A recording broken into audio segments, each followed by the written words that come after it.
রাজশাহীতে গ্রেপ্তারকৃত আওয়ামী লীগ নেতাকে ছাড়াতে থানার মধ্যে বিএনপির দু গ্রুপের হাতাহাতি। নিজস্ব প্রতিবেদক বিল্লাল হোসেন বাবুর তথ্যচিত্রে ডেস্ক রিপোর্ট। রাজশাহীতে জুলাই আগস্ট বিপ্লবের অংশ হিসাবে গত বছরের 5ই আগস্ট আন্দোলনকারীদের ওপর হামলার ঘটনার দায়ের করা মামলায় এজাহারভুক্ত আসামি আওয়ামী লীগ নেতা আবুল কালামকে গ্রেপ্তার করেছে পুলিশ। গ্রেপ্তারের পরে তাকে ছাড়ানোর জন্য বিএনপি নেতাদের একটি গ্রুপ থানা হতে ওই গ্রেপ্তারকৃত আওয়ামী লীগ নেতাকে ছাড়ানোর চেষ্টা করলে বিএনপির দু গ্রুপের মধ্যে হাতাহাতির ঘটনা ঘটে। শনিবার 15 মার্চ দুপুরে রাজশাহী বোয়ালিয়া মডেল থানার ভেতরে এ ঘটনা ঘটে। এ ঘটনায় একটি ভিডিও সামাজিক গণযোগাযোগ মাধ্যমে ছড়িয়ে পড়েছে।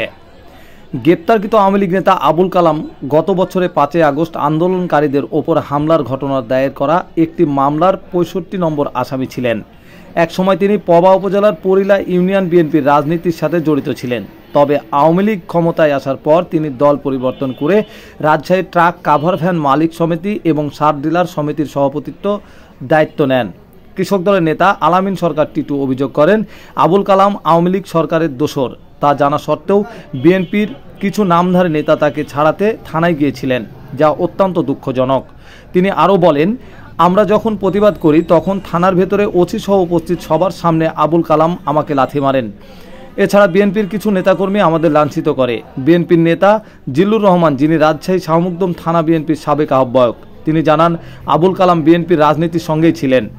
ব্যবসায়িক স্বার্থে তাকে বিভিন্ন আওয়ামী লীগ নেতাদের সঙ্গে সমন্বয় করে চলতে হয়েছে। তাকে মূলত ট্রাক কাভার ভ্যান সমিতির দখল নিতেই মিথ্যা মামলা ফাঁসানো হয়েছে। বোয়ালিয়া মডেল থানার ওসি মোস্তাক আহমেদ বলেন, বিএনপির কিছু নেতা আবুল কালামের সঙ্গে দেখা করতে এসেছিলেন, তবে কেউ আসামিকে ছাড়াতে তদবির করেননি। যেহেতু তিনি এজাহারভুক্ত আসামি, তাই তাকে গ্রেপ্তার করে বিজ্ঞ আদালতে সোপর্দ করা হয়েছে।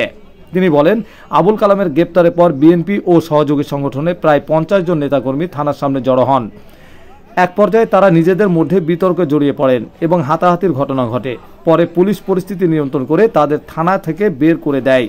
Desk report, crime watch 24 Bangla TV.